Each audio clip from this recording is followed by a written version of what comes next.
नमस्कार दोस्तों, आप देख रहे हैं रियल क्राइम हिस्ट्री और मैं हूं आपके साथ खुर्शीद आलम। दोस्तों, पैसे का शौक मर्द को ही नहीं बल्कि लड़कियों को भी इस कदर जकड़ता है कि वो कुछ भी करने पर उसे मजबूर कर देता है।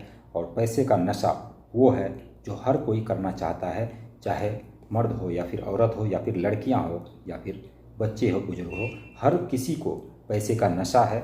और पैसे के नशे के चक्कर में वो कुछ ऐसा कर गुजरता है या फिर कर गुजरती है कि जिसका अंजाम बड़ा ही भयानक होता है। तो आइए जानेंगे इस वीडियो में इसी बात को कि एक लड़की कैसे पैसे के लालच में अपने से दुगुना तीन गुना उम्र के मर्दों को फंसाती थी, लड़कों को फंसाती थी और पैसे वाले लड़कों को फंसाकर वो उसके साथ शारीरिक संबंध बनाया करती थी और उससे ब्लैकमेल किया करती थी। एक दिन ऐसा आता है कि एक बुजुर्ग व्यक्ति जिसकी उम्र करीब 50-55 साल के आसपास थी, वो यंग व्यक्ति था, एक तरीके से यूँ कह सकते हैं। उसने जब उस लड़की का जब उस यंग व्यक्ति से पाला पड़ा तो उसके बाद उस लड़की का होश जो है वो ठिकाने लग जाता है। वो कई दिन तक बिस्तर से नहीं उठ पाती है। तो आइए जानते हैं इस पूरी कहानी को, पूरी कहानी कहाँ की है और कैसे ये घटना घटी है। तो वीडियो में आगे बढ़ूँ उससे पहले आप सभी से एक ही रिक्वेस्ट है कि चैनल पे अगर आप नए हैं तो चैनल को सब्सक्राइब करें दोस्तों, क्योंकि मैं हर वीडियो में बोल रहा हूँ आप सभी को, लेकिन सब्सक्राइब नहीं कर रहे हैं। तो सब्सक्राइब ज़रूर कीजिए, हमें सपोर्ट कीजिए दोस्तों, सपोर्ट की बहुत ज़रूरत है। और प्यारा सा कमेंट भी कीजिए, वीडियो को लाइक भी कीजिए। चलिए कहानी की शुरुआत करते हैं, आपका ज़्यादा समय लेंगे नहीं। ये कहानी पुणे की है, 27 नवंबर 2023 की ये कहानी है। पुणे में जो है एक गांव था चंद्रसेन नगर। चंद्रसेन नगर में एक परिवार रहा करता था। उस परिवार के अंदर जो घर के मुखिया होते हैं राम प्रताप, और उसकी पत्नी होती है सुशीला, और उसका एक बेटा होता है प्रमोद, और इसकी एक बेटी होती है सपना। बेटी सपना जो है वो बड़ी थी और बेटा प्रमोद छोटा था। सपना की गांव की पढ़ाई जैसे ही कंप्लीट होती है स्कूल की, तो फिर उसे अच्छे से पढ़ाने के लिए, यूपीएससी की तैयारी करवाने के लिए सपना जो है वो बाहर जाने की जिद करने लगती है। वो कहती है हम शहर जा कर के और वहाँ पर यूपीएससी की तैयारी करेंगे। तो उसके माँ बाप भी सोचते हैं चलो अच्छी बात है कि कम से कम लड़की पढ़ना तो चाहती है। यही सोचकर राम प्रताप जो है वो अपनी बेटी को, सपना को पुणे शहर भेज देते हैं। पुणे शहर ये सपना जो वो पहुंच जाती है सपनों के शहर में, क्योंकि सपना गांव से आया करती थी और जैसे ही वो शहर में एंट्री लेती है वो देखकर उसे असहज महसूस होता है, लेकिन फिर भी वो अपने आप को एडजस्ट कर लेती है उस शहर में। उस हॉस्टल में जाकर के ये रहने लगती है जिस हॉस्टल की लड़कियां पहले से ही गंदी आदतों से लाचार थी। और कुछ लड़कियों से उसकी मुलाकात होती है, उस लड़की से के साथ ही इसका रहना सहना और फिर पढ़ाई करना होता है। और पढ़ते पढ़ते जब आगे का कुछ समय बीतता है तो उसके साथ में जो लड़कियां रह रही थी वो सिगरेट, गांजा, भांग, दारू, पता नहीं क्या क्या ये सब खाया करती थी, लेकिन सपना इन सभी चीज़ों को हाथ नहीं लगाती थी। तो उस और भी जो लड़कियां थी वो इसी तरीके से सपना को धीरे धीरे अपने जाल में फंसाती जाती है और कहती है ज़िंदगी के अंदर है ही क्या, मज़े करो।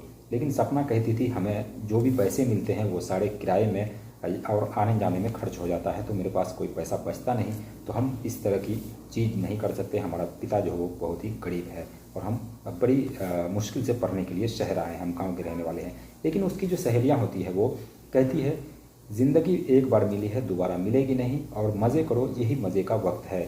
अगर तुम चाहो हम लोग जैसे करते हैं तुम वैसा कर सकती हो। सपना ने कहा कैसा करती हो, आप क्या करती हो? तो उसकी जो सहेलियां होती थी वो कुछ लड़कों को फंसाया करती थी और जो पैसे वाले लड़के हुआ करते थे उसको फंसाकर उसके साथ शारीरिक संबंध बनाकर उससे पैसे ऐंठा करती थी। यही आइडिया सपना को देती है। सपना भी इस आइडिया को सुनती है और धीरे धीरे इस पर अमल करना शुरू कर देती है। शुरू में सपना ने एक लड़के को फंसाया और वो लड़का ज़्यादा अमीर था नहीं, ज़्यादा पैसे दे नहीं रहा था, तो सपना उसके साथ शारीरिक संबंध बना रही थी। और जब तक उसके साथ ये सिलसिला चला, जब भी वो खर्चा किया अब पैसे खर्चा नहीं कर रहा था तो सपना ने उसको छोड़ दिया। इसी तरीके से उसने कई लड़कों को फंसाया, लेकिन कोई भी अमीर व्यक्ति मिला नहीं। तो उसकी जो सहेलियां होती है वो कहती है कि कुछ ऐसा मुर्गा फंसाओ जो मतलब एक ही मुर्गे से सारा खर्चा निकलता रहे हम लोगों का, और बड़े बड़े सपने भी पूरा हो, हाथ में मोबाइल हो महंगे महंगे, और सारी चीज़ें जो है मेरी मर्ज़ी की हो। तो सपना उसी तलाश में लग जाती है और तलाशते तलाशते उसे एक व्यक्ति मिलता है जिसकी उम्र करीब 55 साल के आसपास होती है। वो दिखने में बिल्कुल ही यंग था, लेकिन उसकी उम्र 55 साल होती है। उसके हाथ में सोने की अंगूठी, गले में चैन, और उसी एरिया का वो रहने वाला था। बड़ा ही अमीर व्यक्ति था, वो रिटायर्ड था, किसी फौजी में या फिर कुछ में था, वो सरकारी जॉब में वो रिटायर्ड था और बहुत ही पैसे वाला था। तो वो आसपास से गुजरता था, जिस पर सपना उस पर नज़र रखा करती थी। कई बार उससे मिल चुकी थी, कई बार टकरा चुकी थी। तो सपना ने धीरे धीरे उस व्यक्ति पर जो है अपना ध्यान आकर्षित करा और उसके साथ वो एक तरीके से यूँ कहिए उसको अपना निशाना बनाने लगी। और वो व्यक्ति भी सपना को देखता और वो चला जाता, इग्नोर करता था, क्योंकि उसकी उम्र ज़्यादा थी, तो इसलिए वो अपने लाइफ वो समझ नहीं रहा था। लेकिन सपना उसके ऊपर डोरे डाल रही थी। धीरे धीरे ये बात आगे बढ़ती है और उस व्यक्ति से, जिसका नाम एलेक्स होता है, शॉर्ट नेम है, तो एलेक्स से इसकी मुलाकात होती है। धीरे धीरे चाय पानी होता है और बातचीत होती है। बातचीत होते होते बात जो है वो आगे बढ़ती है। सपना भी अपना सारा कुछ बताती है और वो एलेक्स जो है वो सारी चीज़ें बताता है। धीरे धीरे ये दोस्ती प्यार में बदलती है और प्यार भी इस कदर होती है कि एक दिन का वक्त होता है 27 नवंबर 2023। उस दिन सपना और एलेक्स मिलने का फैसला करते हैं कि हम लोग जो है किसी होटल में मिलेंगे। और ये इस बीच में एलेक्स जो है वो सपना के ऊपर बहुत सारे पैसे उड़ा चुका था। सपना समझ चुकी थी ये व्यक्ति हमारे लायक है। अब उस दिन मिलने का प्लानिंग ये लोग रचते हैं और ठीक उसी दिन 27 नवंबर को ही रात को ये लोग होटल पहुंचते हैं और पूरी रात की होटल बुकिंग करवाते हैं। सपना पहुंचती है और एलेक्स भी वहां पर पहुंचता है। पहुंचने के बाद ये लोग कमरे के अंदर जाते हैं, खाते पीते हैं। फिर उसके बाद ये लोग अपना अपना काम करना शुरू कर देते हैं, यानी कि संबंध बनाने के लिए ये लोग तैयारी कर लेते हैं। संबंध बनाने के लिए जैसे ही तैयारी करते हैं, सपना भी अपना जो है जिस्म उसके सामने परोस देती है। एलेक्स उसका भरपूर मज़ा लेता है, यानी कि पूरी रात वो सपना के जिस्म के साथ खेलता रहता है, उसके साथ संबंध बनाता रहता है। सुबह होती है। सुबह होने के बाद सपना जो है वो अपने कमरे पर चली जाती है और एलेक्स अपने घर चला जाता है। लेकिन सपना जो है वो एलेक्स को फिर फ़ोन करती है और कहती है मुझे कुछ पैसों की ज़रूरत है। तो एलेक्स कहता है कि ठीक है, मैं कुछ पैसे तुम्हें भेज देता हूँ। लेकिन सपना इस बार कहती है मुझे 8 लाख रुपए चाहिए।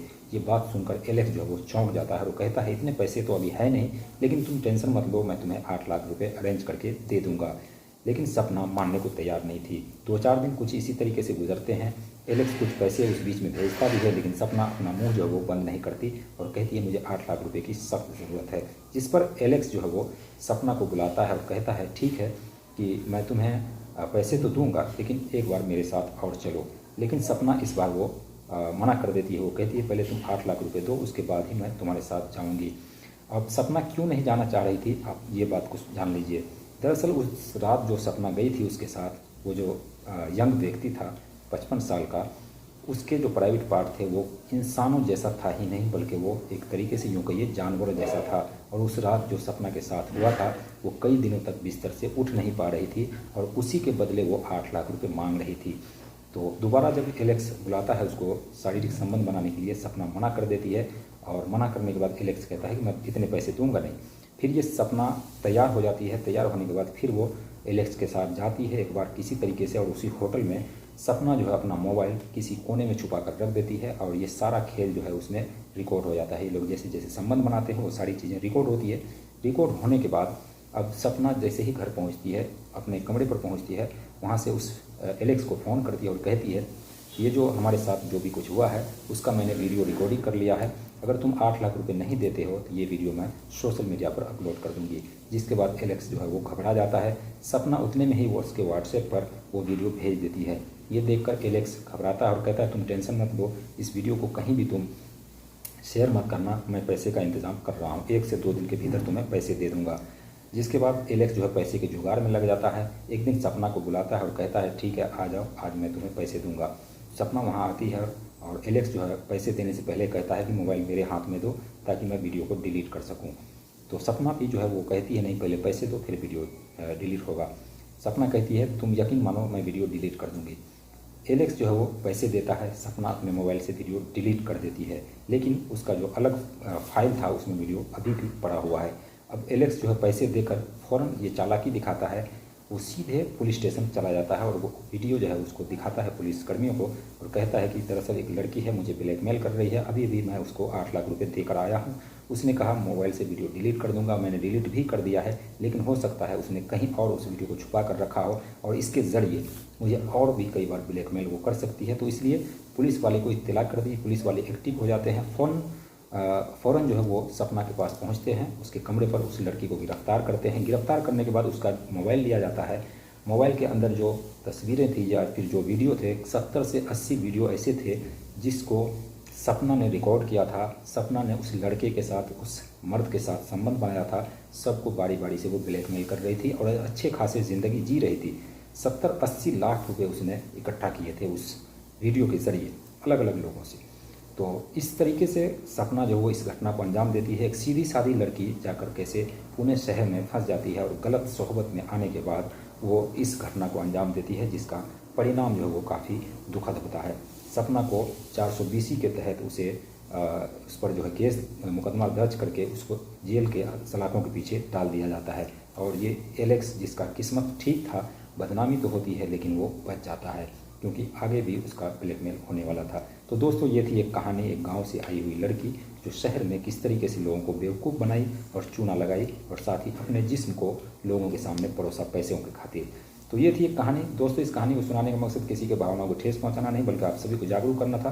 बाकी आप क्या सोचते हैं इस कहानी को लेकर कमेंट सेक्शन में ज़रूर बताइए। दोस्तों, चैनल को सब्सक्राइब कीजिए। मिलते हैं नेक्स्ट वीडियो में नई कहानी के साथ। तब तक के लिए बाय बाय, टेक केयर।